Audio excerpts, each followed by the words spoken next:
آیت لکھی ہے دیلمی کے حوالے سے، فرمایا کہ ایک انسان کی موت کا وقت جب آتا ہے اور فرشتہ اس کی روح قبض کرنے کے لیے جب آتا ہے اور وہاں یا تو مرنے والا خود یاسین پڑھ رہا ہے یا کوئی وہاں بیٹھا ہوا یاسین پڑھ رہا ہے، تو ملک الموت واپس اللہ کے پاس جاتا ہے اور یہ کہتا ہے کہ اللہ وہاں یاسین کی تلاوت ہو رہی ہے، تو یاسین کے جتنے فرشتے تو نے پیدا کیے ہیں وہ سارے فرشتے اس مرنے والے کے پاس موجود ہیں، میں اس کی روح کیسے قبض کروں؟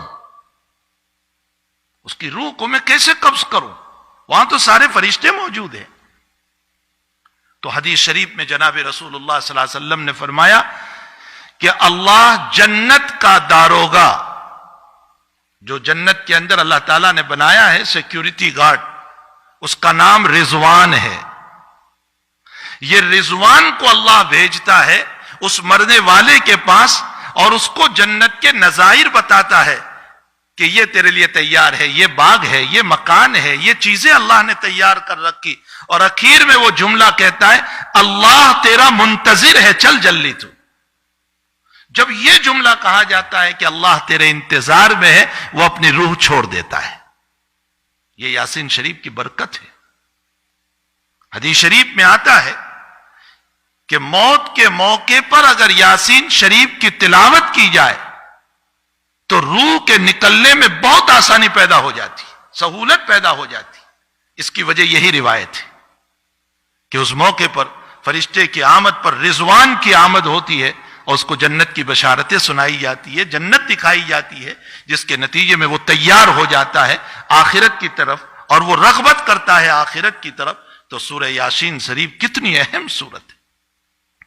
روایتوں میں ہے کہ بیماریوں کو دور کرنے کے لیے سورہ یاسین کی تلاوت ہے، اور اگر زیادہ بیماری ہے تو عروس القرآن پڑھو۔ عروس القرآن کا معنی سورہ رحمان، سورہ رحمان پڑھو۔ اور اگر لا علاج بیماری ہو گئی، ڈاکٹر نے منع کر دیا کینسر ہے اچھا نہیں ہوگا، ایڈس ہے اچھا نہیں ہوگا، فلاں بیماری ہے اچھی نہیں ہوگی، یہ وبا چل رہی ہے اور لنگز سارے ڈاؤن ہو چکے ہیں، اب یہ اچھا نہیں ہوگا، تو اللہ کے حبیب نے فرمایا سورہ تغابن پڑھو، اللہ لا علاج مرض کو اچھا کر دے گا۔ کتنی دیر لگتی ہے سورہ تغابن؟ 2 رکوع کی صورت ہے۔ یاسین شریف، سورہ رحمان، سورہ تغابن، ان صورتوں کے اندر اللہ نے کتنے فضائل رکھے۔ اور اگر الحمد شریف، اللہ اکبر، اللہ تعالیٰ قرآن کریم میں الحمد شریف کے باب میں یوں فرماتے ہیں کہ سبع المثانی والقرآن العظیم، فرمایا پورا قرآن اگر آپ کو دیکھنا ہو تو الحمد شریف ہے۔ اسی لیے روزانہ اہتمام کیا جائے الحمد شریف کے باب میں۔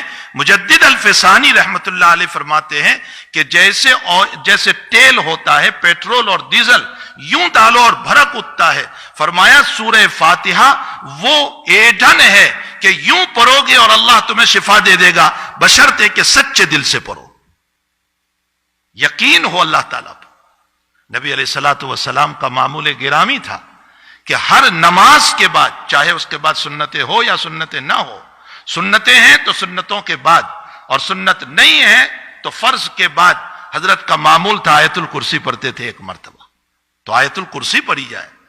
سورہ ناس اور فلق کے باب میں لکھا ہے کہ جو انسان ہر نماز کے بعد سورہ ناس اور فلق کو پڑھے گا، اللہ حاسدین کے حسد سے، جناتوں کے شرارتوں سے، بد اخلاق انسانوں کی شرارتوں سے اللہ اس کی حفاظت کرے گا۔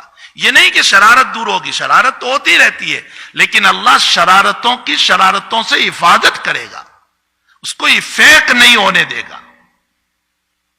ایک حدیث شریف میں حضور پاک صلی اللہ علیہ وسلم نے فرمایا اگر تمہاری دنیا کے باب میں مسئلہ یہ ہو گیا کہ آمدنی کم ہو گئی، حالات ٹھیک نہیں ہے، ضرورتیں پوری نہیں ہو رہی ہے، آج سارے لوگ کہہ رہے ہیں نا ضرورتیں پوری نہیں ہو رہی ہے، آمدنی کم ہو گئی ہے، دکان ٹھیک نہیں چل رہی ہے، جاب نہیں مل رہا ہے، پریشانیوں میں مبتلا ہو گئے، اللہ کے نبی فرماتے روزانہ سورۃ الواقعہ کی تلاوت کرو۔ اس سورہ واقعہ کی برکت سے، اور میں مسجد میں بیٹھ کر قسم کھا کر کہتا ہوں ہفتہ نہیں گزرے گا اللہ راستہ کھول دے گا۔ سورہ واقعہ کی تلاوت کرو، اللہ راستوں کو کھولے گا. جگہ جگہ جگہ جگہ ہمارے پاس علاج موجود ہے اور ہم صرف چلا رہے ہیں کہ یہ ہو گیا، وہ ہو گیا، فلاں ہو گیا، بیماریاں ہیں، مصائب ہے، حالات ہیں. جبکہ اللہ تعالیٰ نے اس آگ کو بجھانے کی اور ان بیماریوں کو رفع کرنے کے لیے ہمیں قرآن کریم دیا ہے.